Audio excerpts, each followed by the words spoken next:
कर लेना चाहिए, क्योंकि हम जो सत्संग श्रवण करें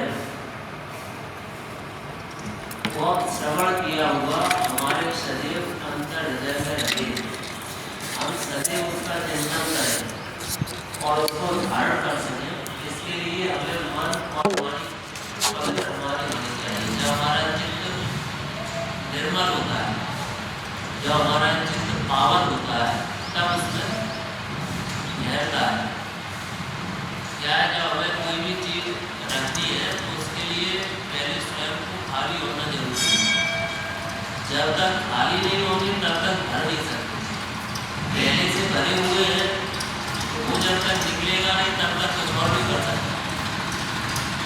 अगर हमें अपने में कुछ लाना है तो पहले भरा हुआ उसको निकालना पड़ेगा।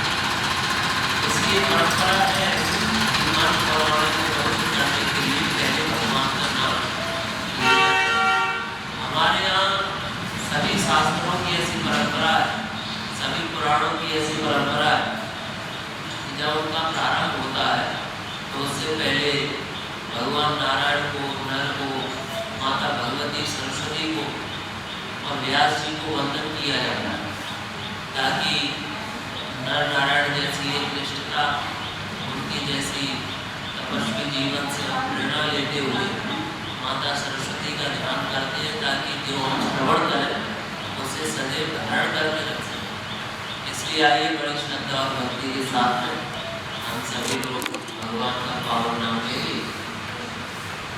ओम नमः शिवाय, ओम नमः शिवाय, ओम नमः शिवाय, ओम नमः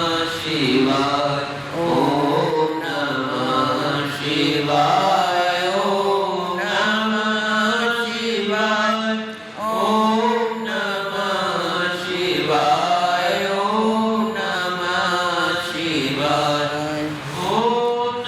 नमः शिवाय, ओम नमः शिवाय, ओम नमः शिवाय, ओम नमः शिवाय, ओम नमः शिवाय, ओम नमः शिवाय, ओम नमः शिवाय, ओम नमः शिवाय, ओम नमः शिवाय, ओम नमः शिवाय, ओम नमः शिवाय, ओम नमः शिवाय। बोलिए सद्गुरुदेव भगवान की जय। भगवान श्रीमद् शंकराचार्य लिखते हैं कि हमारे जब अनंत जन्मों के पुण्य एकत्रित होते हैं तब कभी हमारे मन में मोक्षा की इच्छा उत्पन्न होती है। हमें मोक्ष हो, हमारा कल्याण हो, ऐसी इच्छा होना ये भी परमात्मा की बड़ी कृपा है।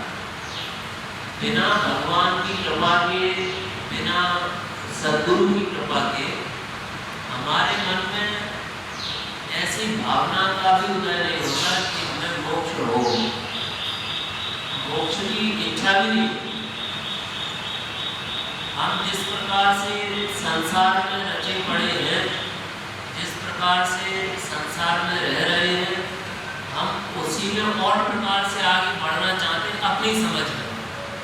हम अपनी समझ में ऐसा सोचते हैं कि हम संसार में आगे बढ़ेंगे, लेकिन हम धार्मिक दृष्टि से, आध्यात्मिक दृष्टि से और उसमें फंसते जाते हैं। हमारी समझ से हम समझते हैं कि हमारा ऐसा काम बन जाए, फिर उसके बाद में हमें कुछ नहीं चाहिए। लेकिन ऐसा होता नहीं। हम जिस काम को सोच करके बैठे हुए हैं कि हमारा ये काम हो जाए, उसके बाद हमें कुछ नहीं चाहिए, उस काम के होते ही दूसरा काम तैयार पड़ा है। फिर जैसे हम पहले काम के लिए सोचते थे, वैसा ही हम अगले काम के लिए सोचने लगते हैं नहीं अब ये वाला हो जाए। इससे हमारी मनोरथ है, हमारी इच्छाएं बढ़ती जाती हैं। इच्छाओं का जो निरंतर चलता हुआ हमारे भीतर क्रम है वह रुकता नहीं, बढ़ता ही जाता है। प्रहलाद जी महाराज से भगवान ने कहा कुछ मांग लो। प्रहलाद जी ने बहुत विचार किया। प्रहलाद जी ने सोचा कि अभी अगर मेरे मन में जो चल रहा है या किसी के भी मन में जो चलेगा वो हम भगवान से मांग लेंगे तो वो मिल जाएगा, तो फिर आगे कुछ और चलने लगेगा। वो पूरा होगा तो आगे कुछ और चलने लगेगा। जैसे जब हम सभी लोग छोटे थे तो हम साइकिल देखते थे, साइकिल बहुत अच्छी है, साइकिल मिल जाए। और बड़े हुए तो समझ में आया साइकिल से अच्छी तो मोटरसाइकिल चलती है, मोटरसाइकिल मिल जाए। और बड़े हुए तो गाड़ी हो जाए, बड़ी गाड़ी हो जाए, हेलीकॉप्टर में हो जाए, हीरो हो जाए, तो निरंतर बढ़ता ही जाता है। इसलिए प्रहलाद जी महाराज ने जो मांगा, कामाना वृद्ध संरोह भक्तस्तु बड़े बलम, हे प्रभु मेरे मन में कभी कुछ मांगने की इच्छा ही ना हो, से हम भगवान से जुड़े। वो अभी नहीं तो आगे चल करके कभी न कभी कल्याण करता ही है, लेकिन तत्काल तुरंत कल्याण, अभी और यहीं बैठे हुए कल्याण, अभी और यहीं बैठे हुए मोक्ष। यदि हमें अपने जीवन में जीते हुए जीवन मुक्ति का आनंद लेना है, यदि जीते हुए हमें अपने जीवन को परम आनंद की अनुभूति लेना है जीते हुए जीवन में ही, तो उसके लिए हमें आत्मा का अनुभव, अपने आत्मज्ञान करने की सबसे पहली आवश्यकता है। और वह आवश्यकता की पूर्ति तभी होगी जब हमारी कामनाएं कम से कम हो या समाप्त हो। तृष्णा न जीर्णा वैवेक जीर्णा, हमारा शरीर जीर्ण हो जाता है, हमारे शरीर की वृद्धावस्था आ जाती है, लेकिन हमारा मन नया हो जाता है, हमारी इच्छा और बढ़ती जाती है। पहले हम केवल पुत्र के लिए कामनाएं करते थे, अब पुत्र के साथ में नाती भी हो गए, अब उसके लिए भी ये इच्छा है, अब उसके लिए भी ये कामना है। धीरे धीरे धीरे धीरे ये क्रम बढ़ते ही जाते हैं, इच्छाएं बढ़ती ही जाती हैं। जिस प्रकार से कहीं कोई आग लगी हो, अग्नि जल रही हो, और उस जलती हुई अग्नि में हम घी डालें तो क्या होगा? और बढ़ती अग्नि और बढ़ेगी। उसी प्रकार से हमारी जो इच्छा है, हमारी जो कामना है, उन कामनाओं की जो पूर्ति हो जाती है, हम सबसे प्रार्थना करते हैं सब देवताओं से। एक देवता काम हमारा होता नहीं दिखता है तो हम दूसरे देवता को पकड़ लेते हैं, दूसरे देवता से नहीं होता दिखता तो तीसरे देवता को पकड़ लेते हैं।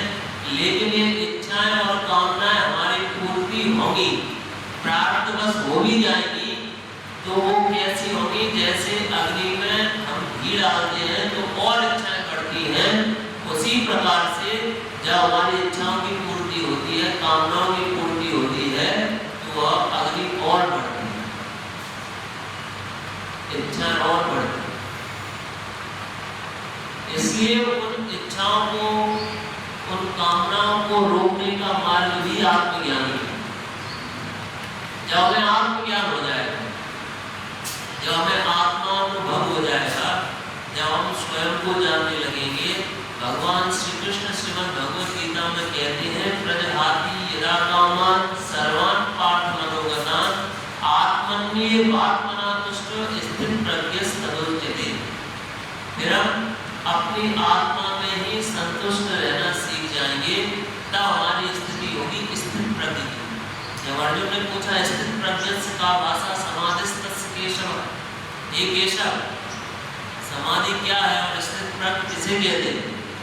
भगवान श्री कृष्ण कहते हैं स्थित प्रज्ञ वही है जो अपनी आत्मा में ही संतुष्ट है। आत्मन्येव आत्मना तुष्टो स्थित प्रज्ञः तदुच्यते, उसी को स्थित प्रज्ञ कहते हैं। कुमार चरण रत विगत काम प्रद क्रोध, निज प्रभु में देखे जगत के ही सन करहि विरोध। और जब वह अपने स्वरूप को पहचान लेता है तो उसके स्वयं का स्वरूप ही सर्वत्र है, उसके स्वरूप के अलावा संसार में और कहीं कुछ नहीं, जो हम हैं वही सब है। इसीलिए उपनिषद कहते हैं एक के ज्ञान से सबका ज्ञान हो जाता है। यस्मिन् विज्ञाते सर्वं विज्ञातम् भवति, ऐसा मंत्र दृष्टा ऋषि उपनिषद में कहते हैं कि एक के ज्ञान होने से सबका ज्ञान हो जाता है और एक हमारी स्वयं की आत्मा है। वही एक आत्मा सर्वत्र है, वही एक आत्मा सब में है, हमसे लेकर के ब्रह्मा जी से लेकर के चींटी पर्यंत। चींटी में भी वही है, ब्रह्मा जी में भी वही है, विष्णु जी में भी वही है, शंकर जी में भी वही है और हम सब में भी वही है।